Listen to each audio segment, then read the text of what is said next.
बिस्मिल्लाहिर्रहमानिर्रहीम, अस्सलाम वालेकुम। आप देख रहे हैं हालात। मैं हूं सईद चौधरी। 13 रुकनी फुल कोर्ट ने मखसूस नशिस्तों वाला फैसला सुना दिया है और chief justice Pakistan mister justice Qazi Faez Isa की सरबराही में ये बेंच था और 8-5 से ये फैसला आया है। यानी 8 जजों ने ये फैसला दिया है कि जो मखसूस नशिस्तें हैं, वो जो अपील करिंदा है, जो अदालत में गई हुई जमात है सुन्नी इत्तेहाद कौंसल, उसको नहीं दी जाएंगी, बल्कि ये सीटें जो हैं, अजाफी सीटें जो 77 के करीब बनती हैं, तमाम सूबाई असम्बलियों के और कौमी असम्बली की इजाफी नशिस्तों को मिला के उन्होंने कहा जनाब ये सीटें पीटीआई को दे दी जाएँ। पीटीआई ना इसमें फरीक है, ना इसमें मुद्दई है, ना किसी ने ये मांगी। पीटीआई की तरफ से ये मुतालबा ही नहीं किया गया, ये इस्तदा ही नहीं की गई कि जनाब ये सीटें जो हैं हमें दे दी जाएँ। इस पर तफसील के साथ बात करेंगे और जो फैसला है, बजाय इसके कि सूरत वाज़ेह होती है, इस फैसले से सूरत मज़ीद पेचीदा हो गई है, मज़ीद अबहाम पैदा हो गए हैं। और क्या इलेक्शन कमीशन अब कोई मुज़ाहमत कर सकता है? अगर मुज़ाहमत कर सकता है तो किस हद तक मुज़ाहमत की जा सकती है और उसका रास्ता जो है, अगर मुज़ाहमत की जाती है इलेक्शन कमीशन की तरफ से, तो वो जो रास्ता है वो भी अदालत ने खुला रखा है। वो रास्ता क्या है वो भी हम आपके साथ जो है डिस्कस करेंगे, बात करेंगे। और ये भी देखने वाली बात है कि जिन 8 जजों ने फैसला दिया है ये कि जनाब ये सीटें पीटीआई को दे दी जाएं, क्या उनमें कुछ ऐसे जजेस भी शामिल थे जो अपने मुस्तकबिल के हवाले से मुबैना तौर पे या खदशा ये पाया जाता है कि वो अपने मुस्तकबिल के हवाले से खौफजदा थे। आपको याद होगा कि पिछले दिनों बड़ा एक शोर मचा हुआ था कि जनाब चीफ जस्टिस का जो टेन्योर है वो मुकर्रर किया जा रहा है, यानी जस्टिस काजी फायद ईसा को एक्सटेंशन दी जा रही है और फिर उनका टेन्योर जो है वो 3 साल, यानी जो भी चीफ जस्टिस पाकिस्तान होगा वो 3 साल के लिए टेन्योर होगा। और उस पर जो हमारे वज़ीर कानून हैं आजमज़ीर तारड़ साहब, वो टीवी चैनल में बैठ के ये कह रहे थे कि हाँ बिल्कुल, हाँ कहीं दूर से बातें सुनने में आ रही हैं, ना मैं इसकी तस्दीक करूँगा ना तरदीद करूँगा, गौर हो सकता है, इस तरह की बातें शायद की थी। अगर ये हो जाता है कि जस्टिस काजी फायद ईसा को ये इजाफी टाइम मिल जाता या एक्सटेंशन मिल जाती, तो फिर क्या सूरत बनती सुप्रीम कोर्ट में? सुप्रीम कोर्ट में जो चीफ जस्टिस बनने के ख्वाहिशमंद कई लोग जो हैं वो घर जा सकते थे अगर ऐसा हो जाता।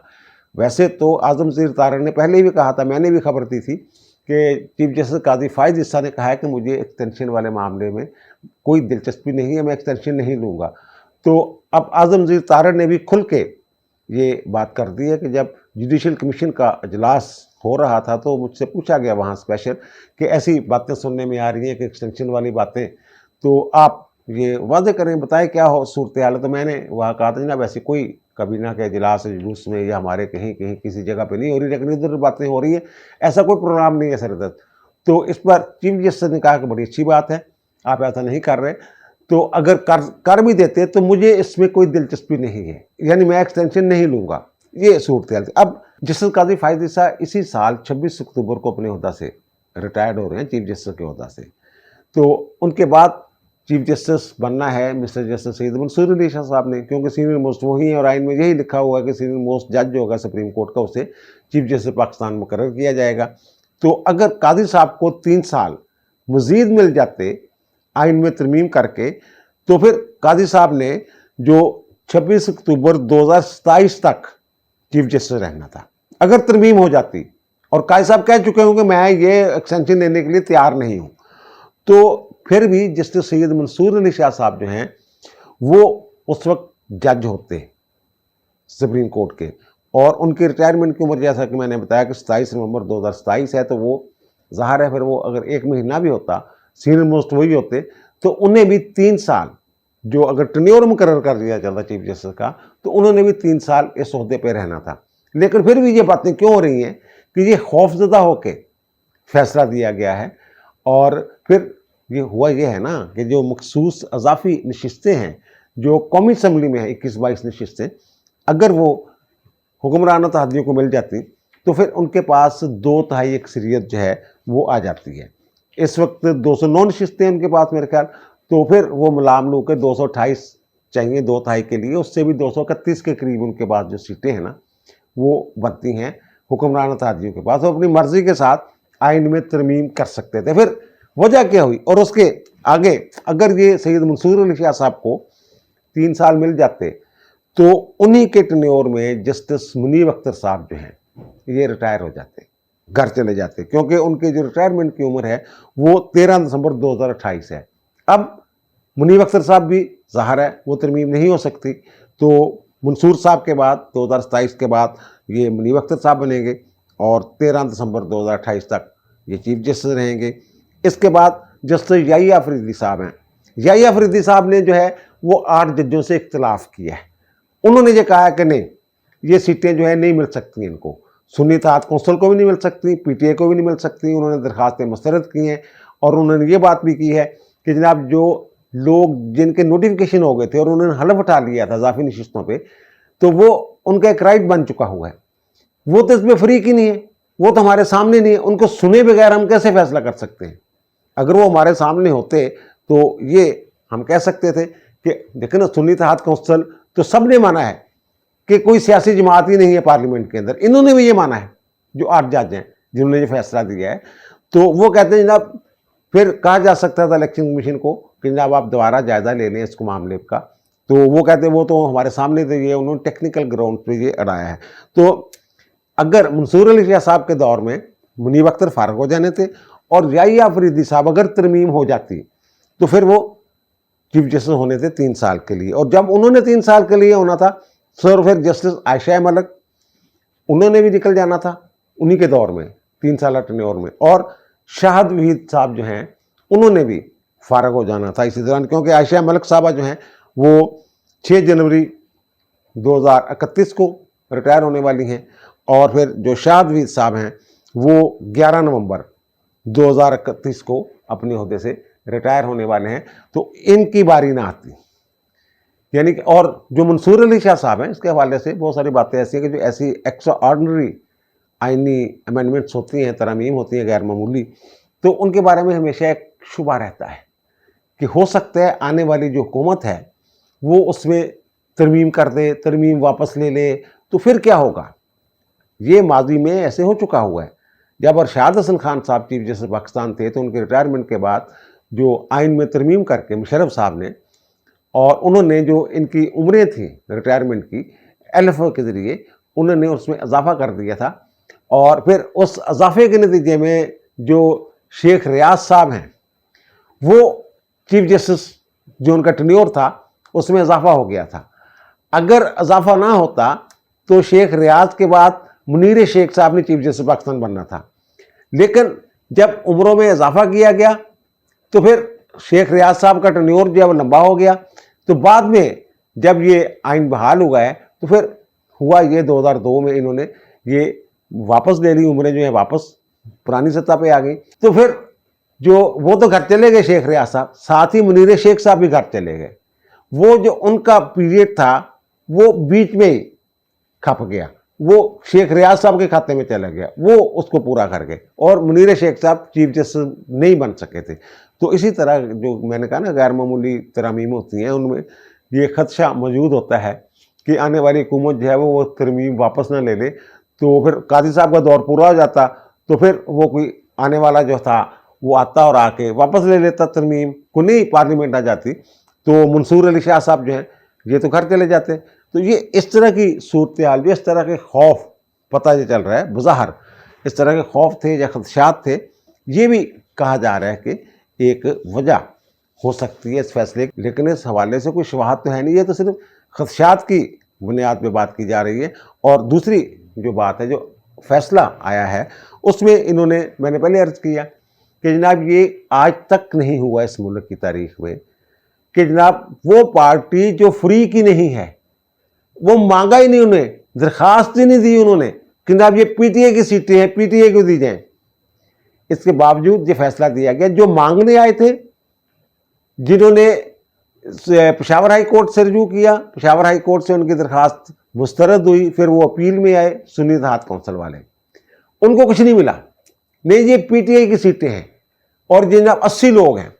एक ये जो फैसला उन्होंने किया है, तो ये मैं ये अर्ज़ कर रहा हूँ कि जब हाई कोर्ट के फैसले के खिलाफ अपील आती है ना, वो आती है आइन के आर्टिकल 185 के तहत, और उसमें जो स्कोप है ना वो बड़ा महदूद होता है। महदूद इस तरह होता है कि जो नीचे वाली अदालत का फैसला है, सुप्रीम कोर्ट ने वो देखना होता है कि उसमें कोई कानूनी सुकम तो नहीं, कोई गैर आईनी काम तो नहीं हो गया हुआ, ये चीज़ें देखनी होती हैं। अगर हुआ हो तो उसको कलअदम किया जा सकता है या उसमें कोई तरमीम की जा सकती है, कुछ भी सुप्रीम कोर्ट कर सकती है। तो अगर सब कुछ ठीक हो तो जो वो फैसला जो है उसे बरकरार रखा जाता है। इन्होंने वो कहा ना वो फैसला गलत है। गलत क्या है कि सुन्नी इत्तेहाद कौंसिल को नहीं दी गई, वो गलत है। चलो ये तो ठीक है, वो फैसला भी कलअदम कर दिया। ये फैसला कलअदम करने का मतलब कि सुन्नी इत्तेहाद कौंसिल को मिलनी चाहिए थी, और साथ ही ये कह दिया सुन्नी इत्तेहाद कौंसिल का भी कोई हक नहीं भाई, ये पीटीआई की सीटें हैं। एक तो ये इसमें जो है, और जो इनके मैंने कहा ना कि अपने लोग जो कह, अली जफ़र साहब जो हैं, जो बैरिस्टर हैं, उनके वालिद साहब एस एम जफ़र साहब खुद बहुत बड़े वकील थे, यानी उन्होंने आँख ही कानून में खुली है। अली जफ़र साहब वो ये कह रहे हैं, उनसे पूछा गया, टीवी एंकर ने पूछा कि जनाब क्या आपकी तवक्को के मुताबिक है फैसला? उन्होंने कहा जनाब हमारी तवक्को से भी बेहतर है। वो कहते हैं कि पीटीआई जो है ये तो फ्री की नहीं थी, हम ये समझ रहे थे कि ये सीटें जो हैं, और हमारी दरख्वास्त भी ये थी कि ये सुन्नी इत्तेहाद कौंसिल को मिलेंगी, लेकिन उन्होंने, अदालत ने पीटीआई को दे दी। और पीटीआई को जनाब, और उन्होंने कहा कि जो इलेक्शन कमीशन की गलतियां थी, जो बदनीतियां थी, जो भी कह लें आप, और जो हमारी गलतियां थी पीटीआई की, यानी ये कि डिक्लेरेशन ना देना, फिर जो है वो एक जमात का डिक्लेरेशन, फिर दूसरी जमात का टिकट, और तीसरी जमात फिर आज़ाद लड़ना, और फिर तीसरी जमात में सुन्नी इत्तेहाद कौंसिल में शामिल हो जाना, ये सारी चीज़ें, और अपनी जमात जो है उसमें शामिल होने की कोशिश ना करना, फिर उसको चैलेंज ना करना। वो कहते हैं हमारी जो गलतियां थी ना वो भी दुरुस्त कर दी हैं सुप्रीम कोर्ट ने, बगैर पूछे, बगैर मांगे, बगैर कहे कि जनाब हमसे जो गलती होगी हमें भी जनाब ज़रा सेट सुट कर दें। नहीं, कोई नहीं, ऐसा कुछ नहीं होगा।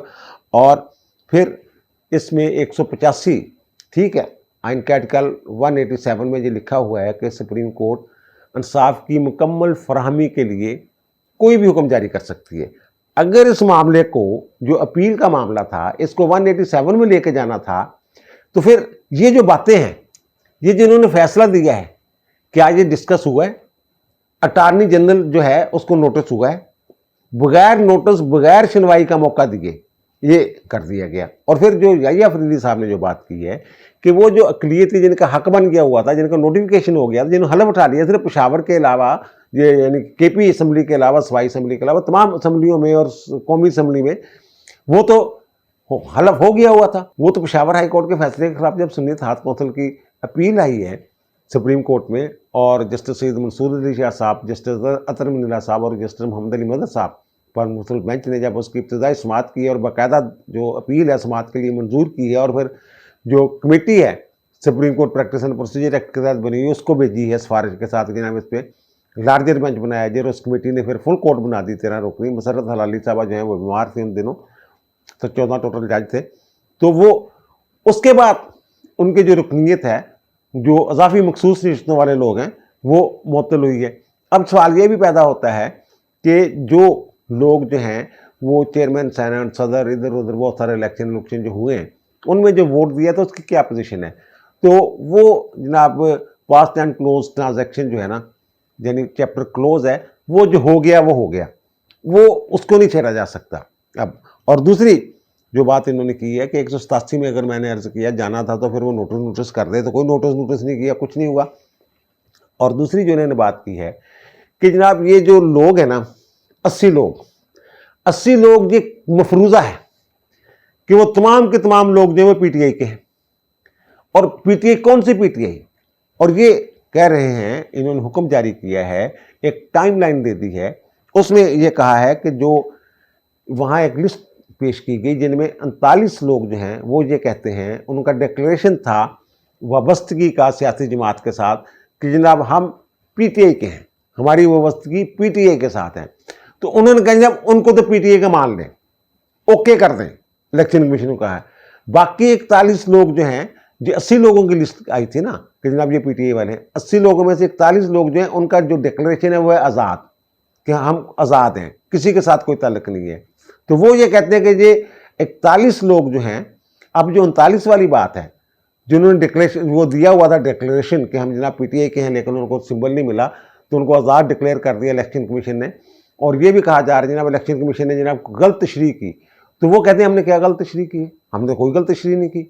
बिल्कुल जो कानून में लिखा हुआ है, कानून में तो ये लिखा हुआ है जो 215 है इलेक्शन एक्ट का, कि अगर कोई जमात इलेक्शन नहीं लड़ती या अगर कोई इंट्रा पार्टी इलेक्शन नहीं करवाती तो फिर उसको सिंबल नहीं मिलेगा, उसका इंतखाबी निशान रोका जा सकता है, और उन्होंने रोक लिया उस कानून के तहत। तो उसमें क्या गलत तशरीह हो गई। और दूसरी जो बात उन्होंने की ना, ये लोग जो है ना 41 लोग, ये अपनी किसी भी जमात में शामिल हो सकते हैं 15 दिन के अंदर अंदर, और ये डिक्लेरेशन देंगे, बयान हल्फी देंगे इलेक्शन कमीशन को कि जनाब हम पीटीआई में शामिल हो गए हैं। और फिर जो पीटीआई है ये फिर वो इलेक्शन कमीशन जो पीटीआई को 7 दिन के अंदर अंदर नोटिस जारी करेगा। अब यहां अभाम पैदा हो रहा है। मसला ये है कि जो पीटीआई है इसके जो इलेक्शन है इसकी तो कोई बॉडी नहीं है, ना कोई सदर है कानूनी तौर पे, ना कोई जनरल सेक्रेटरी है, ना दीगर अहदेदारान हैं, क्योंकि इन्होंने जो इलेक्शन करवाया था, पहला इलेक्शन तो उन्होंने माना नहीं इलेक्शन कमीशन ने, उसी की बुनियाद पे जो बल्ले का निशान वगैरह इनसे वापस लिया गया था और मामला सुप्रीम कोर्ट तक गया था। तो अब भी जो इन्होंने इलेक्शन करवाए हैं जिसमें फिर गौहर अली खान साहब बैरिस्टर साहब जो हैं उन्हें चेयरमैन इन्होंने मुकर्रर किया हुआ है, तो वो उन्होंने अभी तक इन्होंने सर्टिफिकेट जमा करवाया है, उन्होंने उसमें फिर ऑब्जेक्शन किया हुआ है इलेक्शन कमीशन ने। यानी इलेक्शन कमीशन के नज़दीक पीटीआई की कोई बॉडी नहीं है, कोई सदर नहीं है, कोई चेयरमैन नहीं है, कोई जनरल सेक्रेटरी नहीं है। तो अगर ये अदालत ने ये फरमाया है कि जनाब वो नोटिस जारी करेंगे पीटीआई को, तो किस पीटीआई को जो नोटिस जारी करेगी? ये सोचने वाली बात है ना। पीटीआई के किस अहदेदार को? इलेक्शन कमीशन कह सकता है जनाब हमारे कागजों में तो इनका कोई अहदेदार ही नहीं है, हम किसको नोटिस जारी करें? और फिर ये सर्टिफिकेट देगी, वो कहते हैं जब नोटिस जारी हो जाएगा तो फिर 15 दिन के अंदर अंदर पीटीआई जो है ये सर्टिफिकेट जारी करेगी, यानी टिकटों का मरहला दोबारा शुरू कर दिया। यानी एक तरह से टिकट देगी पीटीआई कि जनाब हाँ बिल्कुल ये हमारे ही बंदे हैं, जो कह रहे हैं कि हम पीटीआई के हैं, ये पीटीआई ही के लोग हैं। तो जनाब इनको जो है वो फिर उन्होंने कह दिया जनाब, फिर उसके बाद 7 दिन के अंदर अंदर जो लिस्ट जारी कर दी, वो नोटिफिकेशन वगैरह जो भी उन्होंने करना होता है जनाब, ये फ़लाँ बंदा फ़लाँ पार्टी है, फ़लाँ पार्टी है, और फिर वो कहते हैं कंप्लाइंस जो रिपोर्ट है वो भी सबमिट करेगा इलेक्शन कमीशन। अब यहाँ मसला ये है कि वो किससे पूछेंगे, जो मैं बार बार कह रहा हूँ।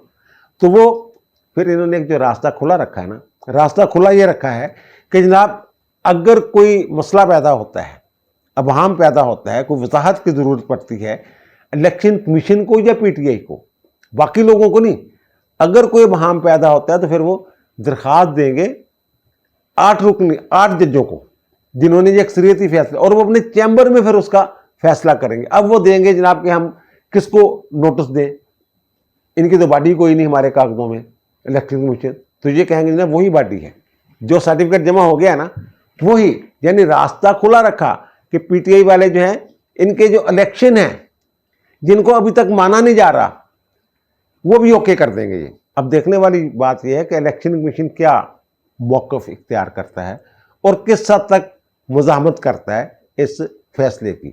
और मुझे तो वैसे इस फैसले की समझ नहीं आ रही कि आइन के 51 की तशरीह क्या की है इन्होंने, 106 की क्या की है। 51 और 106 की इबारत है कि 106 सवाई असम्बलियों के बारे में, और जो 51 है वो कौमी असम्बली के बारे में। उसमें ये वाज़ेह तौर पर लिखा हुआ है कि जनाब जो लोग आज़ाद जीत के आएंगे, वो जो पार्लियामेंट के अंदर जीत के आने वाली जमातें हैं उनमें से किसी एक जमात में वो शामिल हो सकते 3 दिन के अंदर अंदर, और उसकी बुनियाद पर फिर मखसूस नशिस्तों का जो है फैसला करना होता है इलेक्शन कमीशन ने। अब इन्होंने 15 दिन दे दिए हैं, यानी ये कहाँ से 15 दिन लिए हैं, ये भी समझने वाली बात है। ये कहते हैं तफसीली फैसला आएगा, तो जब तफसीली फैसला तो यही होता है, तफसीली फैसले में तो रीजनिंग देनी होती है, वजूहत बयान करनी होती है। ऑपरेटिव पार्ट हुक्म यही रहना है, ये बताने को उन्होंने ये हुक्म जारी क्यों किया है। वैसे बड़ा हौसला होगा जब ये बताएंगे जनाब हमने इसलिए ये हुक्म जारी किया। और दूसरी जो बात ये है कि जनाब 39 लोगों ने जो लिख के दिया, डिक्लेरेशन दिया कि हम पीटीआई के हैं, तो उनके लिखने से क्या होता है, उसी हल्के में जो ये लोग जीते हैं 39 लोग, उसी हल्के में बहुत सारे और लोग भी ऐसे मिल जाएंगे जिन्होंने खुद को पीटीआई से वाबस्ता जाहिर किया होगा। ये जब कागजात नामजदगी जमा होते हैं तो बहुत सारे लोग जो है पीपल्स पार्टी के नाम से यानी 3-3, 4-4 बंदे कागजात जमा करवा देते हैं, और फिर नून लीग की तरफ से 4-4, 5-5 लोग, फिर कवरिंग कैंडिडेट, सारा कुछ। लेकिन पार्टी का बंदा वही माना जाता है जिसे जो पार्टी का सरबराह है वो सर्टिफिकेट देता है, टिकट देता है कि ये हमारा बंदा है, उसे पार्टी का सिंबल जो है वो अलाट होता है, वो पार्टी का बंदा समझा जाता है। तो ये जो बाकी लोग वहां इलेक्शन लड़े हैं, तो वहां इनको सर्टिफिकेट कौन देगा? जो ये कहते हैं वैसे ही मान लें जी इनको कि जनाब ये पीटीआई के हैं, वैसे कैसे माना जा सकता है? ये जो स्कीम ऑफ लॉ है उससे मुतसादम चीज नजर आती है। कानून ऐसे तो नहीं बना दिया जाता, जो पार्लियामेंट की विजडम है उसमें तो शक का ज़ाहिर नहीं किया जा सकता, उसमें तो कोई बदनीति नहीं है। तो ये लिखा हुआ है कि ये कभी सफर नहीं किया जा सकता कि पार्लियामेंट ने कोई जो कानून है वो बदनीति के साथ बनाया है। तो अब 51 की क्या तशरीह की है, 106 की क्या तशरीह की है, और फिर जो मैं कह रहा हूँ नजरिया ज़रूरत, बार बार कहता हूँ अगर फैसला ये इन आर्टिकल्स के अलावा आया, इनकी तशरीह के अलावा फैसला और खलारा डाला इन्होंने, फर्स्ट इंप्रेशन का केस था, इसमें ऐसा नहीं होना चाहिए था। तो ये इन्होंने बार बार ये लिखा है मुख्तसर फैसले में कि मखसूस हालात में ये कर रहे हैं, मखसूस हालात में ये एक से ज़्यादा मरतबा ये इस्तेमाल किया गया कि मखसूस हालात में हम ये, यानी कि मखसूस हालात में यही बनता था जो हम दे रहे हैं फैसला। ये कह रहे हैं मखसूस हालात का मतलब नजरिया ज़रूरत के तहत। और दूसरा एक और जो बात की जा रही है कि जनाब ये जो सुन्नी इत्तेहाद कौंसिल है ना, इसका जो मंशूर है, आइन है, कॉन्स्टिट्यूशन है, उसमें लिखा हुआ है कि गैर मुस्लिम इसका मेंबर नहीं बन सकता। इन्होंने एतराज़ किया जनाब जमीयत इस्लाम में भी यही, वो तो अक़लियती जो है वो लोग उनके बन जाते हैं मखसूस नशिस्तों पे। तो फिर उन्होंने वजाहत कर दी थी वहाँ अदालत में कि जनाब हमारा तो बाकायदा अक़लियतों का एक विंग है, ये जो हमारा मंशूर दिखा रहे हैं ये प्रिंटिंग की गलती है, और ओरिजिनल मंशूर जो है वो भी अदालत में होगा ना, हमारे ऐसी कोई पाबंदी नहीं। अब अगर सुन्नी इत्तेहाद कौंसिल को मखसूस नशिस्तें मिल जाती तो फिर अक़लियतों की जो नशिस्तें हैं मखसूस वो उन्हें नहीं मिल सकती थी। अदालत के ज़हन में बड़ी दूरंदेश अदालत निकली है। अब इस मामले को ना पार्लियामेंट में बड़े तगड़े होके टैकल करना पड़ेगा इस मामले को, ये कोई मामूली फैसला नहीं है। अब पार्लियामेंट को अपना किरदार अदा करना पड़ेगा। तो देखें ना, सुन्नी इत्तेहाद कौंसिल और पीटीआई कानूनी तौर पे एक ही पेज पे है, बल्कि सुन्नी इत्तेहाद कौंसिल जो है उसको एक तरह से फौकियत हासिल है कि इन लोगों ने लिख के दे दिया हुआ है, बयान अल्फी दे दिया हुआ है कि हम जब आज़ाद थे लेकिन अब सुन्नी इत्तेहाद कौंसिल में शामिल हो गए हुए हैं। और जब वो ज़िमनी इलेक्शन जीत के आई है सुन्नी इत्तेहाद कौंसिल, तो फिर ये बाकायदा नोटिफिकेशन भी हो गया हुआ है। तो ये तो सुप्रीम कोर्ट खुद फ्लोर क्रॉसिंग की इजाज़त दे रही है। 63A का जो फैसला किया था उन्होंने कि जनाब डिफेक्शन क्लास का, तो फिर तो ये मेंबर ही नहीं रहते। ये जो याहिया अफरीदी साहब की जजमेंट है उसमें इस तरफ इशारा है, यही बात उन्होंने की है कि एक जमात में शामिल होने के बाद ये दूसरी जमात में कैसे, और सुप्रीम कोर्ट कह रही है वो सारे नोटिफिकेशन जो है वो हम कलअदम कर रहे हैं, जो इलेक्शन कमीशन के तमाम नोटिफिकेशन कलअदम, इनको खुली छूट, जहां चाहें जिधर चाहें ये आज़ाद। अगर एक तरफ कह रहे हैं आज़ाद है जहां मर्जी चले, दूसरी तरफ ये कह रहे हैं नहीं ये पीटीआई के हैं। अजीबोगरीब फैसला है जिसे आइन और कानून के तनाज़ुर में जो समझना है ना, तकरीबन नामुमकिनात में से है। हमारे एक दोस्त हैं, कर्नल रिटायर्ड हैं, तो उन्होंने मुझे सुबह फ़ोन किया और उन्होंने कहा जनाब शुक्र करें बीजेपी को 2 सीटें नहीं दे दी कि जनाब हमसायों का भी हक होता है। ये इस तरह का फैसला और इस तरह की बातें जो हैं ये हो रही हैं, और जो फैसले माजी में जिनकी दुरुस्ती करते फिर रहे हैं ना, उसी तरह के फैसलों में से एक फैसला है ये वाला जो फैसला है। वो हमारे एक दोस्त हैं जज साहब, तो वो कह रहे थे जनाब कि मैं मुल्तान में था तो वहाँ जनाब एक खातून के बारे में 2 लोग जो थे उन्होंने दावा कर दिया जनाब ये, वो हाई कोर्ट में मामला गया तो उन्होंने कहा जनाब ये दोनों कह रहे थे जनाब हम इसके शोहर हैं। खातून को बुलाया गया तो उससे पूछा जनाब हाँ जी कौन है तेरा दोनों शोहर, तू दस।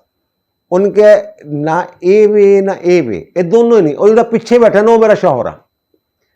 तो अब जो फैसला है वो भी इसी तरह के आया है जनाब, ना इसका ना उसका, वो जो पीछे खड़े ना दूर जिन्हें हथ भी नहीं खड़ा किया होया ये ओदियां सीटें है।